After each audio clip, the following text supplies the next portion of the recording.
वरिष्ठ IPS अधिकारी परमजीत सिंग यांनी गृहमंत्र्यांवरती आरोप केलेत. 100 कोटी मागितल्याचा आरोप केलेले आहेत. एकूणच वाझे यांना त्यांनी टार्गेट दिले होते 100 कोटीचं.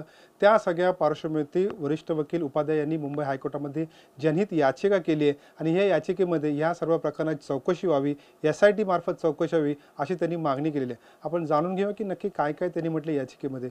सर, आपने एक पिटिशन फाइल की है, PIL फाइल किया सर, क्या क्या प्रेयर की इसमें और क्या क्या कहा है, मतलब क्या डिटेल्स है उसकी?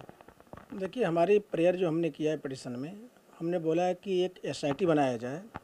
SIT में CBI से, NIA से और ED के ऑफिसर्स उसमें होने चाहिए और कोर्ट उसको मॉनिटर करे।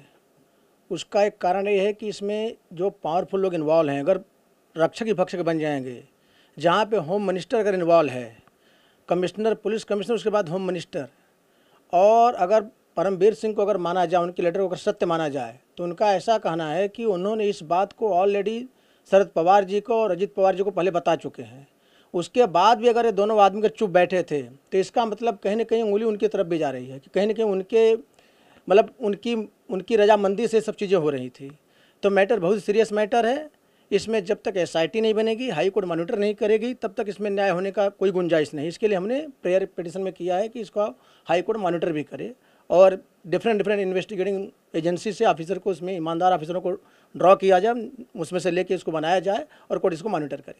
सर, किस तरह की SIT बनना चाहते हैं आप? कौन से डिपार्टमेंट के लोग वहाँ पर होना चाहिए? लेकिन SIT जब बनती है और अलग अलग डिपार्टमेंट के लोग अगर उसमें हो जाते हैं, आते हैं, तो फिर किस तरह से कार्रवाई होगी? मतलब ED के अगर ऑफिसर वहाँ पर आते हैं तो ED का अलग कोड होता है, इनकम टैक्स के आते हैं तो इनकम टैक्स का अलग कोड होता है। तो किस प्रकार की आप SIT चाहते हैं? कौन लोग उसमें होने चाहिए, कौन से डिपार्टमेंट के, और किस तरह से कार्रवाई की प्रोसीजर होगी? देखिए, इसमें जिस तरह से का एलिगेशंस किया गया है, इसमें ऑफेंसेज जो होंगे मोस्टली 3 एक्ट्स के अंतर्गत होंगे। एक तो होगा ED में होगा, मनी लॉन्ड्रिंग में। दूसरा होगा IPC का ऑफेंस, एक्सटॉर्शन। तीसरा होगा जो है कि एंटी करप्शन लॉ, मतलब प्रिवेंशन ऑफ करप्शन एक्ट में। तो जहाँ तक ED का सवाल, अगर ED पिक्चर में आती है और ED अगर प्रोसीड करती है और कल को अगर कंप्लेन फाइल करती है, चार्जशीट कर, जिसको चार्जशीट बोलते हैं, और ED कंप्लेन करती है, तो ED को पिक्चर में आने के बाद सारे जो IPC के ऑफेंस और प्रिवेंशन ऑफ करप्शन एक्ट जो भी ऑफेंस हैं, सब ED कोर्ट में ही चलेंगे। तो इसमें कोई ऐसी अड़चन नहीं हो सकती है। और इसमें ये तीनों तरह के ऑफेंस इन्वॉल्व हैं। इसमें मनी लॉन्ड्रिंग का भी इशू आएगा, इसमें एक्सटॉर्शन का भी इशू आएगा, इसमें प्रिवेंशन ऑफ करप्शन एक्ट भी आएगा। तो इसके लिए अगर तीन एजेंसियों से अगर ऑफिसर रहेंगे तो उसको जो है कि इन्फ्लुएंस करना भी थोड़ा सा मुश्किल होगा, क्योंकि पावरफुल लोगों कोशिश करेंगे। तो इसके लिए इस तरह का SIT बन सकती है और इसमें कोई बाधा नहीं है और तभी न्याय इसमें हो पाएगा। सर, इसमें किस किस को पार्टी किया गया है? कौन कौन है? गृह मंत्री है और भी कोई है?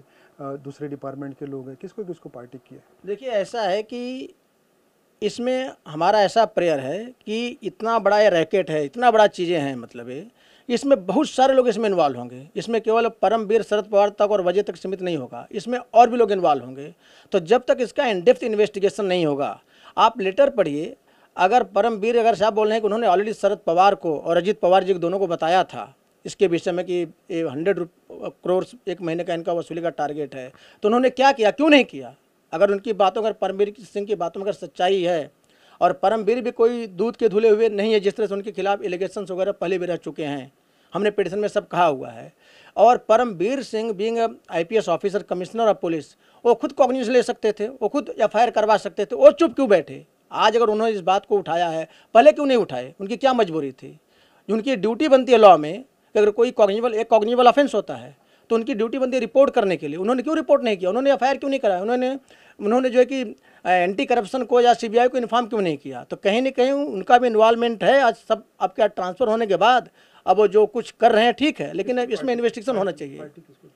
देखिए, ऐसा है कि हम इन्वेस्टिगेशन मांग रहे हैं, तो इन्वेस्टिगेशन में जो आदमी एक्यूज के पोजीशन में रहेगा उसको पार्टी हम नहीं बनाएंगे, उसको कोई लोकस नहीं है।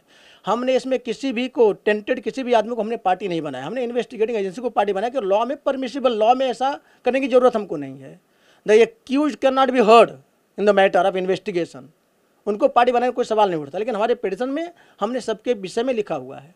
सर, कब इसकी हियरिंग होने वाली है? कब बोर्ड पे आने वाला है? कब आपने मेंशन किया है? देखिए, हमने उसको आज फाइल किया है और उसकी हम अर्जेंट से अर्जेंट सॉल्यूशन मांगेंगे हियरिंग के लिए। कल परसों कभी भी हो सकता है हियरिंग उसकी। हम कोशिश करेंगे जल्दी जल्दी हियरिंग करवाने के लिए उसकी। सर कौन से डॉक्यूमेंट्स के आधार पर ये पिटीशन फाइल की है? सिर्फ परमबीर सिंह इंडिया ने जो एप्लीकेशन किया है, जो सीएम को दिया था, उसी आधार पे की पिटीशन की और भी कुछ एविडेंस उसमें ऐड किए गए हैं? देखिए, हमने परमबीर सिंह के लेटर को बेस बनाया है।